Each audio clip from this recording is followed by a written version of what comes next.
Okay, hey guys, today I'm going to talk to you about how to set yourself up to be the hero of your own story.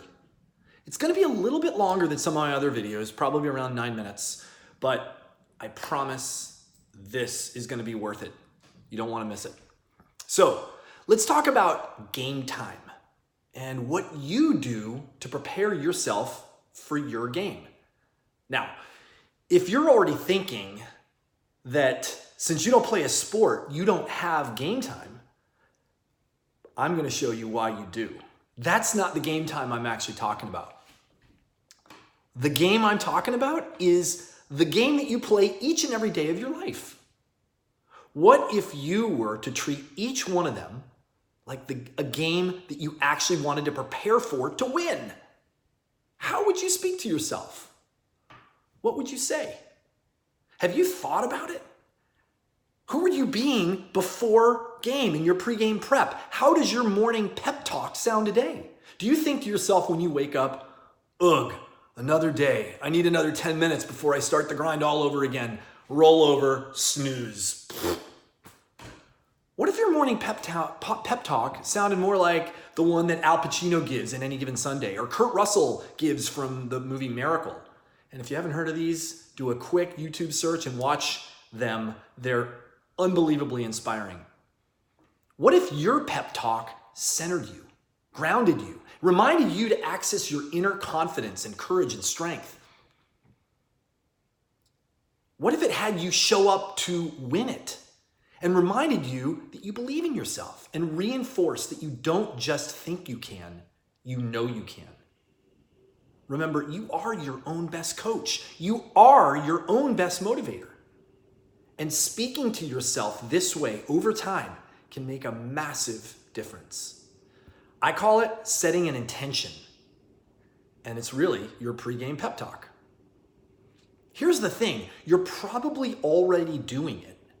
You're just not thinking about it. And you're definitely, if you're not thinking about it, you're not making it work in your best interest.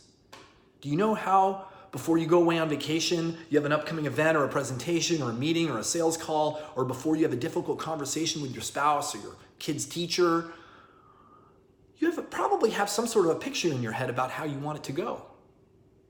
You might not have declared it out loud, and you certainly might not have thought about it as the way you want it to be, the way you need to be during it, or the way you want to show up.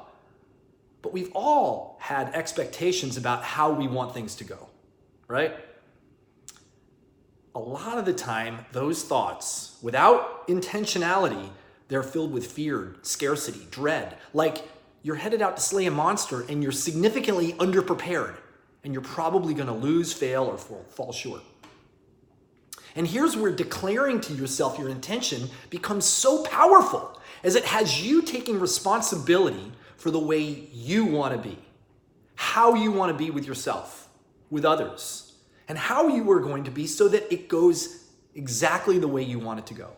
It's not a guarantee, but neither is a pregame pep talk. It's your chance to set yourself up as the clear-headed, kind-hearted, Johnny-on-the-spot, dragon slayer hero of your story and what you want to have happen to make sure that that happens the way you want. Like I said, it doesn't guarantee your success, but it certainly sets you up much better than the alternative. There are 3 times that you can take advantage of this intention setting technique. One is before a specific event in your day, one is before bedtime, and one is right when you wake up. When I think about the types of events in my day that I use this technique for, they can include just about anything, like attending a seminar, taking a class, giving a presentation, attending a meeting, sitting down to do some writing, prior to meditating, making sales phone calls, having a difficult conversation with a family member or a colleague. Really, it's prior to anything during which you want to be your best. Here are some examples of what an event intention might sound like. My intention is to be my best self, to fully participate for the next hour, to share my truth with compassion, no matter how hard it gets, to be fully engaged, to tell the truth, to raise my hand when I have a question in spite of my fear, to pay attention by taking copious notes, to show respect by listening more than I talk. Now, the other two powerful times in your day that you can take advantage of this is just before you go to sleep and just as you're waking up. So for bedtime, each night before you go to bed, you have the opportunity to speak to your subconscious and to set it up to receive your own guidance so that it in turn can give you what you want. And while that may sound a little bit crazy, the first time I heard it, I thought, no, this is crazy. Like, I don't talk to my subconscious. It does actually work. Some of you may be thinking that it sounds maybe a little bit like a prayer. This has nothing to do with religion, and it's definitely not a prayer.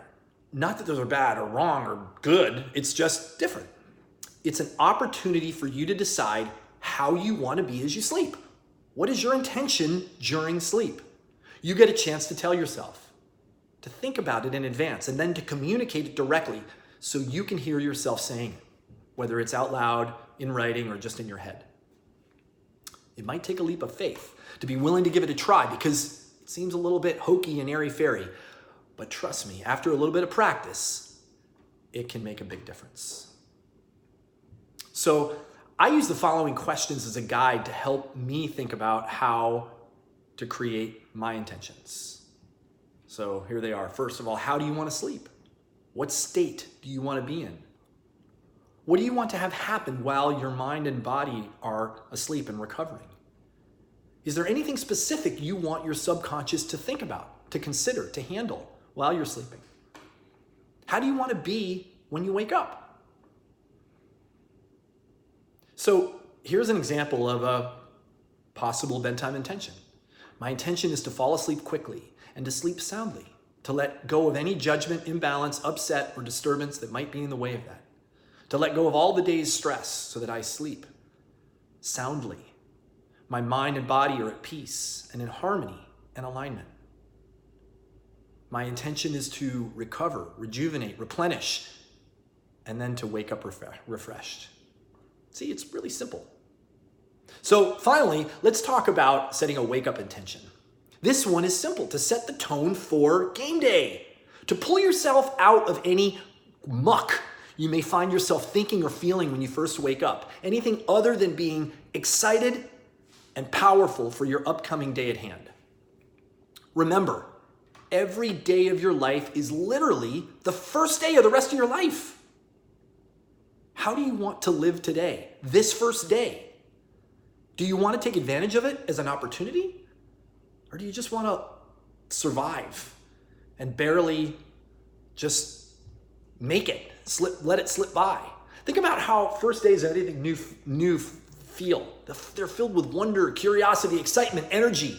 They bring you the ability to create something completely new and different out of nothing, since it is, in fact, brand new. What if you started every day with that intention? And you set that prior to all the other stories and junk that come floating in your conscious mind about the day. Boy, coupled with your bedtime intention, the practice is incredibly powerful. Now, this can be as broad or as specific as you like. It can be a general intention for your life, or it can be specific about things you have coming up specifically in that day. But no matter what, it should uplift you, it should pull you forward, and it should inspire you. Consider how you want to be, who you want to be, how you want to think, how you want to feel, how you want to act, how you want to be with yourself and with other people. So here's an example of one that I've used. I'm starting today knowing how great it is that it's quite literally the first day of the rest of my life. My intention is to take advantage of every moment with curiosity, excitement, and wonder. To treat myself and others kindly, to be strong and act with courage, to be respectful, find my joy, and be grateful, open, honest, and loving. Now, I've written many of these out for myself to keep at my bedside so that I can read them in the morning. I've also done them off the cuff. The trick is to learn to remember before you get your day started. Now, to give yourself the best chance of succeeding, think about how you want to be in advance. Write some of these out. Get some practice. Make them specific to the time of day or the event that you're preparing for, and then put them in a place you'll easily find them so that you remember to use them, or so that you don't draw a blank when it comes time to doing it, especially for bedtime and wake-up intentions. I print them out. I put them on my nightstand next to my bed. That makes sure I don't forget, and I actually make it happen. Now, as you get the hang of it, it will start to come more naturally, and you'll even be able to do them off the cuff. The bottom line is this: you have the choice in how you prepare for your life each day. You can do it like you always have, or you can start to experiment with the power of intention and setting yourself up to literally be the hero of your own story. Make no mistake about it, you're a force to be reckoned with, and you have the power inside of you to change your life and change the world around you. It starts with you believing in yourself. It starts by telling yourself a story that has you winning, inspired and confident. Try it out. You got nothing to lose. I'd love to hear how it's going for you. Let me know in comments and in feedback, especially if you have questions. Let's get out there and make it happen.